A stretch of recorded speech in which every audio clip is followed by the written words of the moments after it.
青や強がって飛び乗って風に流って青空昨日を越えろ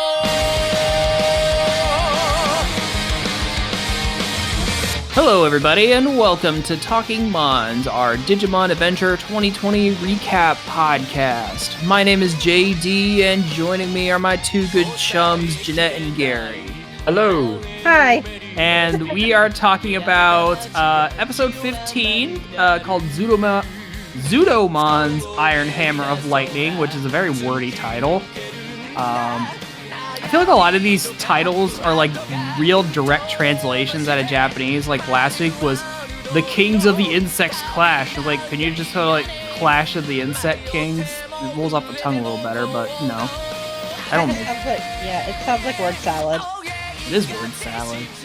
Yeah. But we're finally getting the last of the original 6 ultimate evolutions. We finally get Zudomon, just like the title says. Happens pretty late in the episode, and I feel like Joe really dragged his feet on it, but also Joe. Yeah, I was about to say that is Joe's character. Yeah. So what did you guys think about this episode? It's good. I like the stake. It makes sense for them to separate. I thought it had a few problems, but overall I really liked it. Yeah. I think for the most part, I was okay with this one. I think my two real biggest gripes were, so I guess I'll get the big one out of the way first, is, so basically the trigger for, Ikakumon finally evolving to the next stage is like Joe symbolizing his trait of responsibility, like saying like, hey, it's our mission to like be the distraction so that Sora, who's been injured, and Matt can get away. And like it's our responsibility to like make sure that happens so they're safe. And I feel like the first time he comes to that realization, that's when the evolution should have happened. But like they get down the mountain and like he has that realization, and then they get over the river and they're like, okay, cool, we did it. And then Mammothmon and his snow bears, ice over the river and start walking over. And like Joe basically reverts and has to like build back up to that moment again. So that I completely agree. Yeah, I can kind of understand that because Joe is he is a coward. And even though he gains his gumption, is able to fight the second things that start to go really wrong, he just completely loses his cool and melts down. He's like, I can't do this. And then he realizes he has to be Senpai, and Senpai can do this. Sorry, go ahead, Gary. His trait is that if he has a plan and everything goes according to plan, then he's like fine and dandy and everything's smooth sailing. But anytime that anything that doesn't go according to plan is when he like hesitate or kind of break. It's like he's either like all the way, yeah, go get it, or oh no, let's run away. There's like no in between. Yeah, Joe like kind of like panics at the first hiccup in a plan. I totally vibe with that. I totally feel that. Yeah. My only other gripe with this episode, it's like such a minor thing, and it's literally just because, of course, Sora had to get hurt. I mean, I think it's interesting that they showed that, like, yes, the children can get hurt in this world, and like Sora was at risk at basically succumbing to frostbite in a very literal sense. Yeah. But it just kind of just feels like another on the pile of the show not treating Sora with respect. And I mean, I guess somebody had to be in trouble for make this plot work, but Joe had to be the center, and it sure as hell wasn't going to be Matt. So Sora the girl has to do it. I mean, Sora is just kind of the show's punching bag. Yeah, more or less.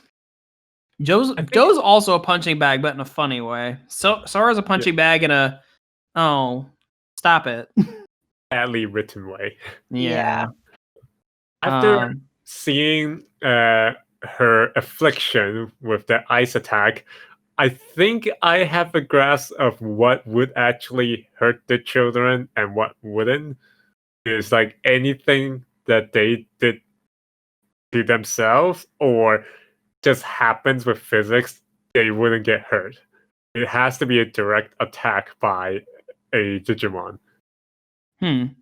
Like there's all those like falling from cliff, falling from like 10-story high, and that that freaking spin that Easy was on during the end of the last episode.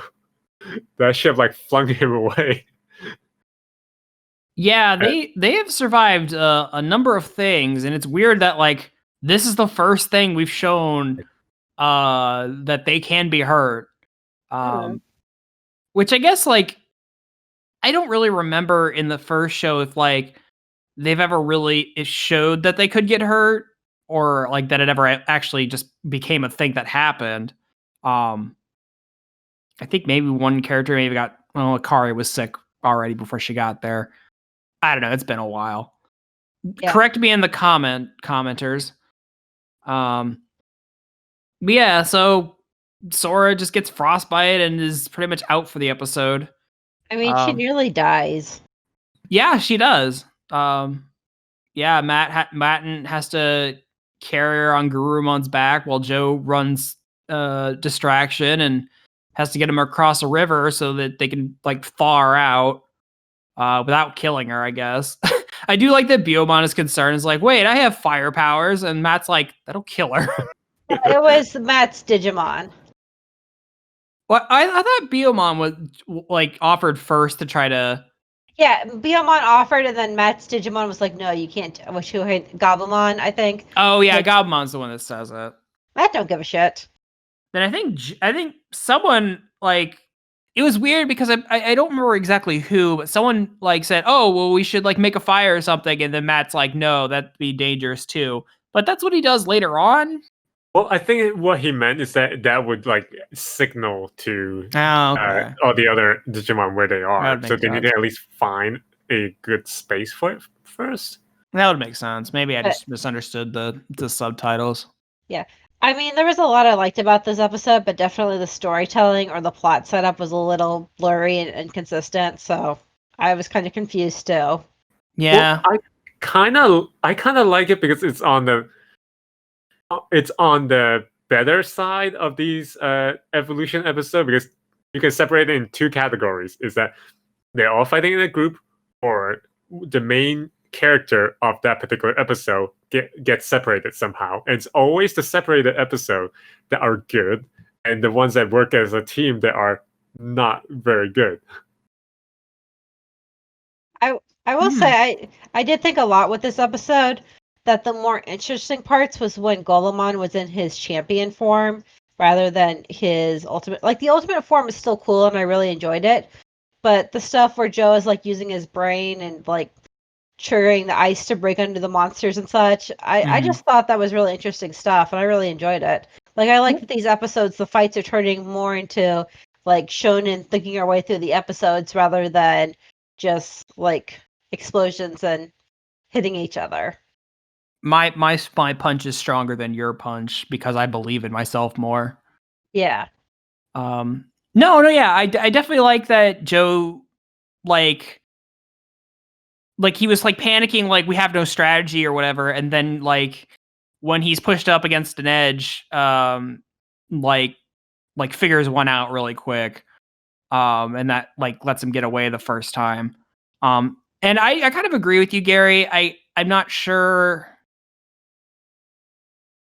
Yeah, I guess I could kind of agree with you because, like Mimi and Izzy and now Joe, all of their ultimate evolutions happened when they were isolated. Well, no.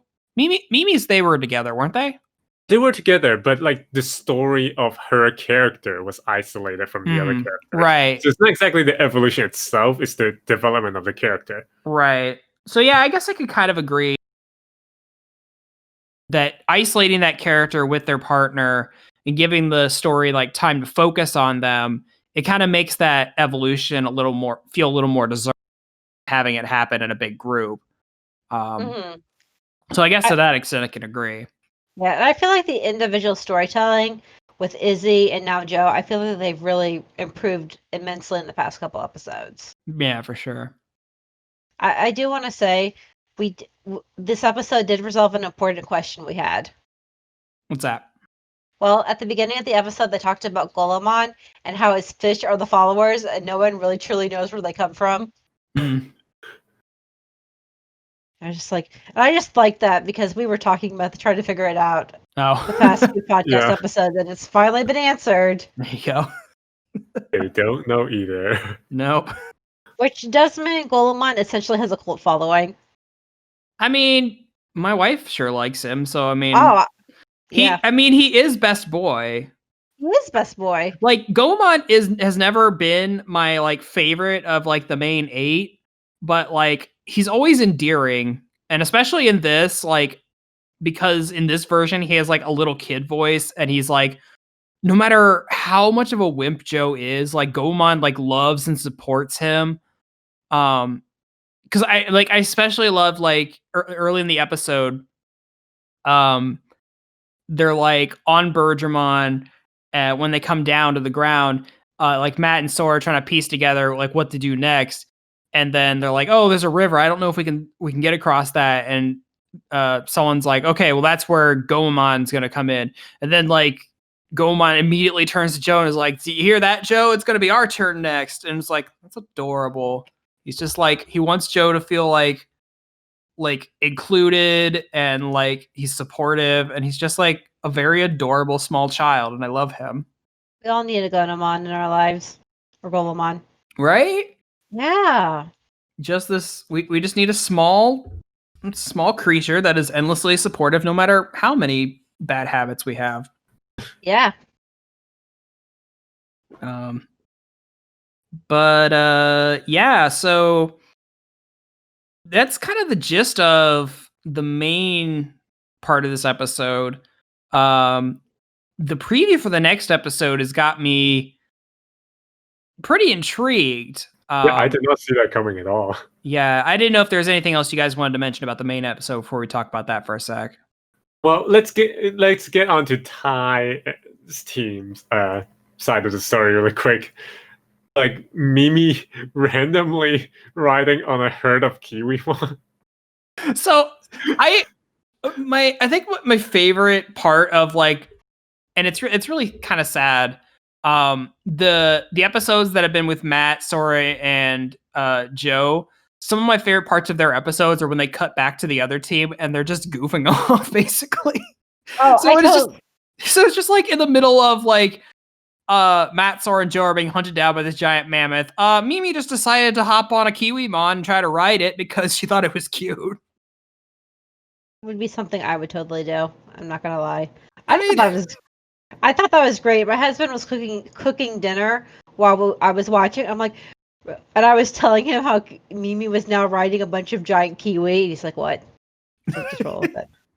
it's just like, yeah, that makes sense, and it's just like it's just kind of a random cutaway to just like check in on what they're doing, and that's just what they're up to. They're just goofing off, having fun and stuff, while the other group is, kind of having a hard time. It kind of fit Mimi's character design too, like with the desert riding on like wild animal. Yeah, she got the cowboy hat, man. She got a ride. But I'm just like, yeah, tame the Kiwimon, man. It's like riding a chocobo. Just do it. Probably get everywhere faster. Although Palamon did say at the end you shouldn't hop on random Digimon because they all have different temperaments. I mean, that's a good lesson. Don't go up to strange animals, I think, is the lesson here. I kind of love how Palamon is like the reasonable one of the Mimi Palamon duo. Yeah. Like I like that like Palmon is still like has that girly sense that like compliments Mimi, but also like kind of tries to keep Mimi in check against her better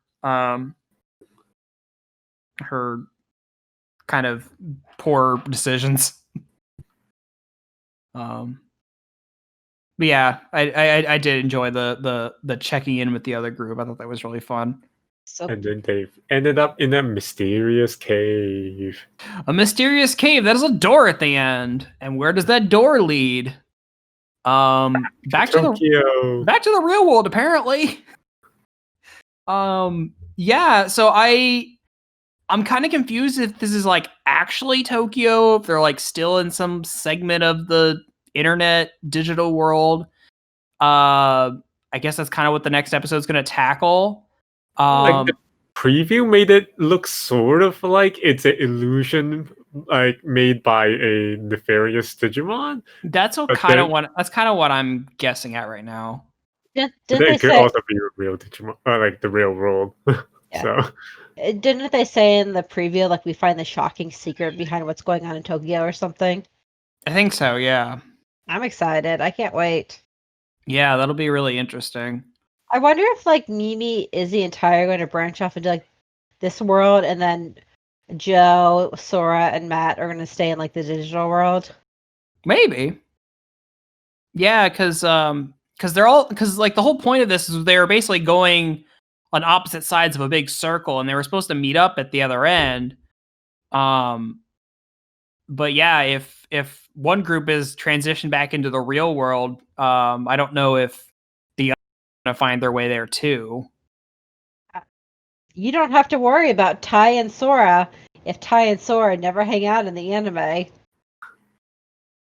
Don't break my heart, Jeanette. Still have hope. I gotta crush it. No, Yeah. there's still time. There's supposed to be 66 episodes. We're on 16. I like your speculation of if they're split up between the real world and digital world, just because the whole time differences kind of thing. Yeah. I could see.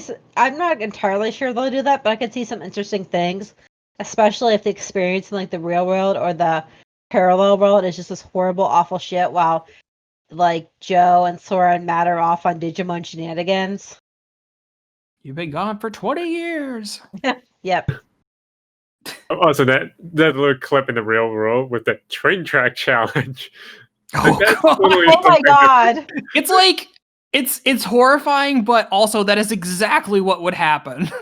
Yeah. Just go stand on the train tracks and take a selfie of it. I'm sure nothing bad will happen. I mean, they probably already shut down all the trains, but still, that's something I did think people would do. I did think it was interesting that there were like the only things that are staying on are like internet connected devices. So that's why like all the TVs and all the phones still work. It's just not like the light bulbs or like, emergency supply stuff. So they're like the government is like encouraging everybody to have a phone on them to like so they can stay up to date on stuff, which it's Japan, everybody has a phone. So my theory is that these internet devices are kept on as a portal for a digital invasion of some sort. That would make sense. That'd be rad as fuck. Yeah. So everything would be like the Ring, where there'd be a Digimon crawling out from the screen. Yeah, it wouldn't surprise me. In fact, I think if I remember, I think it was the Revenge of Diaboromon movie. The one where it involves the second season kids. I'm pretty sure they brought all those little jellyfish monsters like through everybody's phones. Like they just started popping out of screens and stuff into the real world. So that wouldn't even be a foreign concept for this series. I forgot about that movie. Well, it was really weird. This is a side tangent here, but it was like they dubbed and like edited down those first 3 movies in Japan into like what we got as the Digimon movie. And then like sometime in like the late 2000s, like just randomly on ABC Family, back when it was still called that, they like dubbed like that movie and the Tamers movies and the season 4 movie just into English. I just remember catching it like one day at random. Like I don't remember there ever being any like announcement about that. If there was, it was so early in my interneting. I know was never made aware of it, but it was really random. I've never seen these movies except for when I was a kid. I watched the Digimon mashup movie, and unsurprisingly, I didn't like it as a kid because when you mash up 3 movies together, you just don't get a good movie. See, as a kid, I loved the Digimon movie. I saw it in Except for the very, very beginning with that Angela Anaconda short thingy. yeah. Every time I talk about Digimon the movie, because I've talked about the like back when I was a wee little nerd, I went on a lot of panels, and every time I talked about the Digimon movie, someone always brought up the Anaconda short. No joke. You kind of have to, because it's like there's no copy of the movie that doesn't just have that baked into the movie. Like it's unavoidable. On the DVD, I think you could skip it. I think it's like its own chapter at the beginning of the movie, but it's not like an extra short. It's like part of the movie. Yeah, when you hit play, it starts from that. Exactly. You can't avoid it. And it's like if you're like me who had the VHS copy, which I'm pretty sure I still have at my parents' house somewhere, you just have to fast forward through that. It was unavoidable. But yeah. Yeah. Have you guys ever seen, like, I'm going to show my age here, the 4chan post, which talks about, this was back when, I haven't seen it on 4chan itself, but I've seen it reposted on websites, about how the Anaconda movie made the kids' parents get a divorce? No, I have not seen that, but I wouldn't be surprised. It's a trainer. It's a ride. That whole like 5-minute bit is a travesty on animation. Like it was bad enough that show existed, but to throw it on what would become an already bad movie, it just adds insult to injury. Yeah, Digimon the movie is hot garbage, but has a pretty banging soundtrack. Oh yeah. It's I mean, one redeeming quality. It kept up the hype throughout the movie, so It did, but like if you really want to get the most out of those stories, just watch them in Japanese. And if you really don't feel like watching Digimon, just watch Summer Wars because it's pretty much a remake of one of the movies. Still need to see Summer Wars. That's a good movie. I love that director. Oh, I love that. I love that director too. He's supposed to have a new movie like next year, I think, and he hasn't announced what it is yet. Come on, man. Anyway, is there anything else you guys want to talk about before we start wrapping up here tonight? I'm just really excited for next week's episode, and I'm excited to talk about it. yeah, same here. Yeah, for sure, man. Crazy. All right, everybody. Well, thank you for listening. Thank you for tuning in this week. Be sure to let us know what you thought of this episode on our YouTube, our Facebook, our Twitter, our Discord. All the links are in the show notes if you want. And if you're not already, we are on pretty much every streaming platform out there. So check us out there if you'd like.